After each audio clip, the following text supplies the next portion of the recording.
नमस्कार मित्रांनो, मी दीपक वळवी. मित्रांनो, आजच्या या व्हिडिओत आपण पाहणार आहोत परिवहन समिती याचे प्रोसिडिंग लेखन व इत्युक्त लेखन कसे करावे या संदर्भात आपण या व्हिडिओत सविस्तर असे मार्गदर्शन जाणून घेणार आहोत. माहे जुलै 2026 करता सभा क्रमांक 2 साठी लेखन करण्याचा प्रयत्न केलेला आहे. आपणास जर या परिवहन समितीची PDF किंवा वर्ड फाईल हवी असेल तर डिस्क्रिप्शनला जी लिंक दिली आहे त्यावरून आपण ही प्राप्त करू शकता. त्याआधी मित्रांनो, आपण या चॅनलला सबस्क्राईब करायचं आहे, या व्हिडिओला लाईक करायचा आहे, हा व्हिडिओ आपल्या मित्रांना नक्की शेअर करायचा आहे, कारण असेच माहितीवरील व्हिडिओ आपणास या चॅनलला पाहावयास मिळतात. या ठिकाणी शाळा, केंद्र, तालुका, जिल्हा आपणास टाकून घ्यावायचा आहे. ज्या दिवशी आपण परिवहन समितीची बैठक घेणार आहोत ती तारीख या ठिकाणी आपल्याला टाकून घ्यायची आहे. ठराव किंवा ठरावाचा तपशील थोडक्यात या पद्धतीने लेखन करून घ्यायचा आहे. दिनांक 18 जुलै 2026 रोजी शाळा या ठिकाणी शाळेचं नाव टाकायचं आहे आणि जे परिवहन समितीचे अध्यक्ष आहे त्यांचं नाव या ठिकाणी टाकून घ्यायचं आहे. यांच्या अध्यक्षतेखाली परिवहन समितीची सभा घेण्यात आली. सदर सभेसाठी श्री टिंबटिंब शाळेचे मुख्याध्यापक उपस्थित होते. या पद्धतीने थोडक्यात प्रस्तावनेचे लेखन करून घ्यायचे आहे. सभेचा पहिला विषय या ठिकाणी घेण्यात आलेला आहे मागील सभेचे इतिवृत्त वाचन करणे. दुसरी सभा आणि पहिला विषय आहे सभेत मागील सभेचे इतिवृत्त वाचून कायम करण्यात आले आहे. 2 नंबरचा विषय या ठिकाणी घेण्यात आलेला आहे बसमध्ये शिस्त राखण्याबाबत सूचना. फार महत्त्वाचा असा हा परिवहन समितीमधला 2 नंबरचा विषय आहे. बैठकीत विद्यार्थ्यांनी शालेय बसमध्ये शिस्त राखण्याबाबत मार्गदर्शन करण्यात आले. बसमध्ये चढताना व उतरताना रांगेने व शांतपणे वागण्याच्या सूचना देण्यात आल्या. प्रवासादरम्यान कोणताही गोंधळ, धावाधाव किंवा आरडाओरड करू नये असे सांगण्यात आले. बस सुरू असताना आपल्या जागेवर बसून राहण्याचे महत्त्व विद्यार्थ्यांना समजावून सांगण्यात आले. बसच्या खिडकीतून हात किंवा डोके बाहेर काढू नये अशी सूचना देण्यात आली.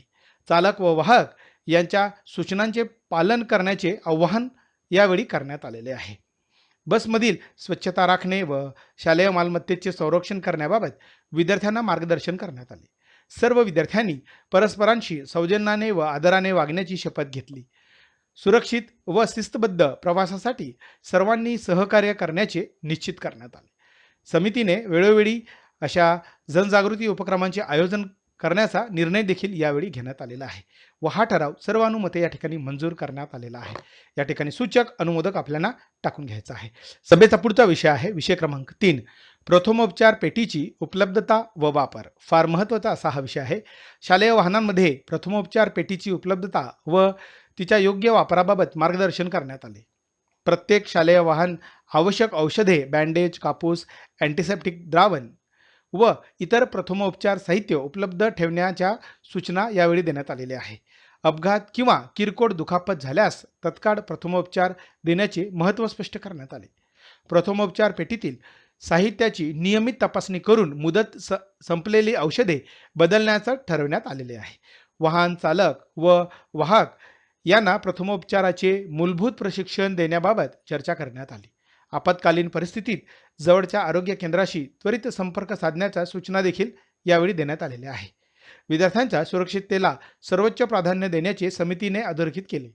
सर्वांनी प्रथमोपचार पेटीचा वापर जबाबदारीने व आवश्यकतेनुसार करण्याचे निश्चित केले.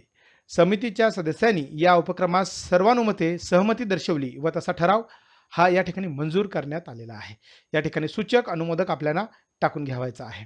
पुढचा विषय आहे विषय क्रमांक 4 चालक व वाहकांचे चारित्र्य पडताळणी म्हणजेच कॅरेक्टर सर्टिफिकेट प्रमाणपत्र याबाबत चर्चा करण्यात आलेली आहे.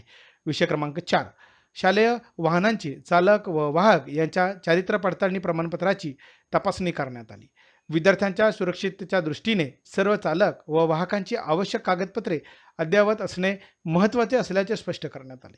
संबंधित व्यक्तीची चारित्र्य पडताळणी प्रमाणपत्रे समितीने पाहणी करून त्यांची खातरजमा केली. शासनाच्या नियम व मार्गदर्शक सूचनांनुसार सर्व प्रमाणपत्रे वैध असल्याची नोंद यावेळी घेण्यात आलेली आहे. ज्या कागदपत्राचे नूतनीकरण आवश्यक असेल ते वेळेत पूर्ण करण्याच्या सूचना देखील यावेळी देण्यात आलेल्या आहे. विद्यार्थ्यांशी सौजन्यपूर्ण व जबाबदारीने वर्तन करण्याबाबत चालक व वाहकांना मार्गदर्शन करण्यात आले.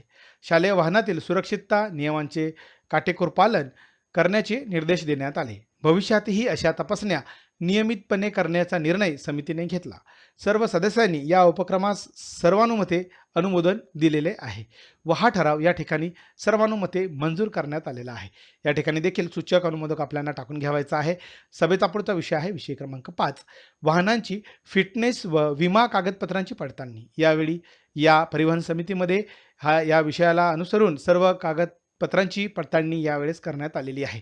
बैठकीत शालेय वाहनांची फिटनेस प्रमाणपत्रे व विमा कागदपत्रांची सविस्तर पडताळणी करण्यात आली. विद्यार्थ्यांच्या सुरक्षित वाहतुकीसाठी सर्व वाहनांची फिटनेस वैध असणे आवश्यक असल्याचे समितीने नमूद केले. प्रत्येक वाहनाचे फिटनेस प्रमाणपत्र, विमा पॉलिसी, नोंदणी प्रमाणपत्र व प्रदूषण नियंत्रण प्रमाणपत्राची तपासणी करण्यात आली. सर्व अनावश्यक कागदपत्रे अद्ययावत ठेवण्याबाबत संबंधितांना सूचना देण्यात आल्या. ज्या कागदपत्रांचे नूतनीकरण आवश्यक आहे ते मुदतीपूर्वी पूर्ण करण्याचे निर्देश देण्यात आलेले आहे. शासनाच्या परिवहन नियमांचे काटेकोर पालन करण्याचे महत्त्व अधोरेखित करण्यात आलेले आहे. वाहनांची नियमित देखभाल व तांत्रिक तपासणी करण्याबाबतही मार्गदर्शन करण्यात आले. विद्यार्थ्यांच्या सुरक्षिततेस सर्वोच्च प्राधान्य देण्याचा निर्णय समितीने पुन्हा अधोरेखित केला.